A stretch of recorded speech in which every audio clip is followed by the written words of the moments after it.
When Spider-Man 3 begins, Peter Parker's life is perfect. His popularity as Spider-Man is at an all-time high and his personal life is at its peak as he prepares to propose to Mary Jane. Peter, for the first time, feels that his life is fully good. However, because of this, Peter becomes overly comfortable with the idea that nothing can go wrong again. What Peter must learn through the course of Sam Raimi's incredibly underappreciated film is that having a perfect life and being in love does not mean everything is guaranteed to be good and safe all the time. He must learn that the path of progress is a non-linear journey that involves constant effort to maintain. Peter begins to mess up in smaller ways, like not truly listening to MJ when she talks about her problems, like her negative play review. This is something you're gonna have to get used to. Believe me, I know.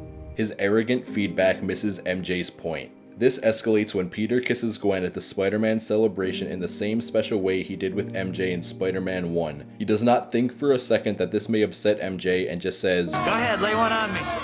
Really? Yeah, they'll love it. Again, he believes that because things have been going well, that means they will stay that way no matter what. He makes the same mistake when it comes to Harry. Harry hates Peter because he blames him for the death of his father. When Harry loses his memory after smacking his head during his fight with Peter, Peter thinks that this problem too has been solved and is now behind him. Instead of using Harry's amnesia as a chance to come clean without anger, he chooses to lie in an attempt to keep Harry on his good side. Just wish I could remember more about him. We loved you. That's the main thing. Once again, he believes that since things are good, they will stay that way. Once again, he is wrong and makes a mistake. The introduction of the Sandman follows this pattern as well. What starts off as a minor inconvenience gets personal when Peter learns that Flint Marko is the one actually responsible for the death of Uncle Ben. A wound he thought was closed bursts back open, throwing Peter back into his grief without warning. Peter thought that part of his life was over and shouldn't have come back. But grief, like progress, is not linear either. The idea that things cannot turn bad simply because they are good becomes literal with the introduction of the black symbiote suit. Peter believes that since Spider-Man is good, he therefore always will be. However, when the symbiote enters Peter's life, this idea is challenged as Peter begins to slip down a dark path. The black suit is merely representative of the danger of slipping down the wrong path, and its influence on Peter proves that anyone, even Spider-Man, can stray from the path of good if they do not actively work to be good all the time.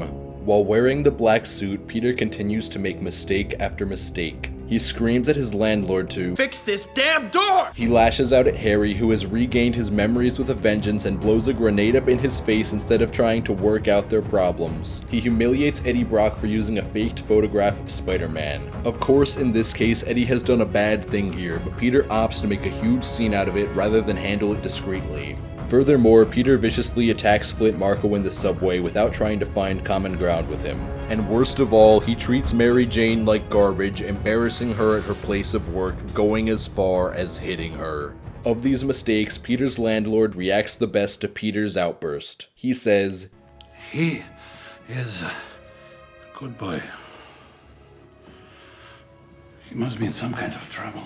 Within all of this, we can find justification for the greatly mocked dance sequence. Being bad feels good, but while you feel really cool, in reality you just look like an idiot and an asshole to everyone else. In the darkness, Peter has no hope of happiness beyond the fleeting satisfaction of his act. The karma to Peter's assholery is immediate and thorough. Gwen, who he brought with him exclusively to make MJ jealous, leaves him apologizing to MJ on the way out. It is here in the Jazz Cafe that Peter finally sees that he is on the wrong path after hitting MJ.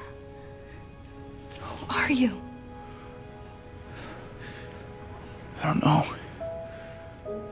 He goes to make the hard but right choice to start back on the path of good. While the black suit is influencing him, Peter finally sees that being good and staying good is an active thing he has to work on, not a passive choice that has long since come and gone. From this realization, we can see Peter come to terms with the non-linear nature of progress. I believe in you, Peter. You're a good person. And I know you will find a way to put it right.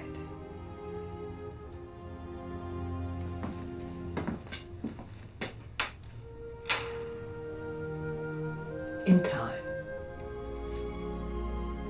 The perfection he was experiencing before may be gone, but rather than wallow in the darkness, he accepts that the only way back to anything resembling perfection is through all the mistakes he has made. This manifests literally as he tears the black suit from himself, taking the first step to return to the path of good. Of course, this act does not mean that everyone around him will immediately forgive him. The people he hurt in his time in the darkness are still hurt, and he will still have to work to regain their trust and friendship. This too is shown literally as the symbiote falls to Eddie. The residue of Peter's mistakes fall to the people he wronged. Mary Jane wants nothing to do with Peter. Harry is left scarred both literally and emotionally. Sandman is left hurt by Peter's mistakes, agreeing to team up with Eddie's venom simply because he believes he has to be the villain. Flint Marko isn't a bad person, as he says, he's just Had bad luck.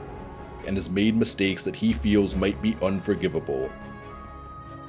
Peter goes into the final battle ready to try to amend his mistakes. He starts by trying to apologize to Harry and asks him for his help. From this, Harry ultimately comes around and sacrifices himself to save Peter after realizing that he too was wrong. Flint ultimately lowers his fists and has a heart-to-heart with Peter. While his initial introduction to Peter's life led to the reopening of Peter's grief for Uncle Ben, Flint ultimately presents the opportunity for Peter to find true closure with Ben's death. Likewise, Peter's introduction to Flint's life gives him the chance to reconcile his mistakes and find forgiveness. I forgive you.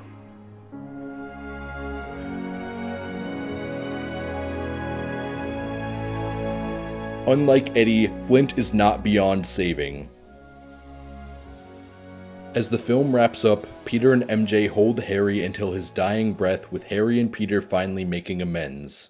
It isn't too late for MJ to forgive Peter for all his mistakes too, even if it may take some time. A more traditionally happy ending for the film might see Peter and MJ getting married after all. However, the film wisely forgoes this, as it would be a dismissal of the mistakes Peter has made with MJ. In order to get back to the perfect life they lived together at the start of the movie, they must rebuild together. After Harry's funeral, Peter goes to see MJ at the Jazz Cafe. The two share a silent hug. Without a word, we get the sense that everything will eventually be okay as Peter and MJ begin again. And that is a beautiful ending.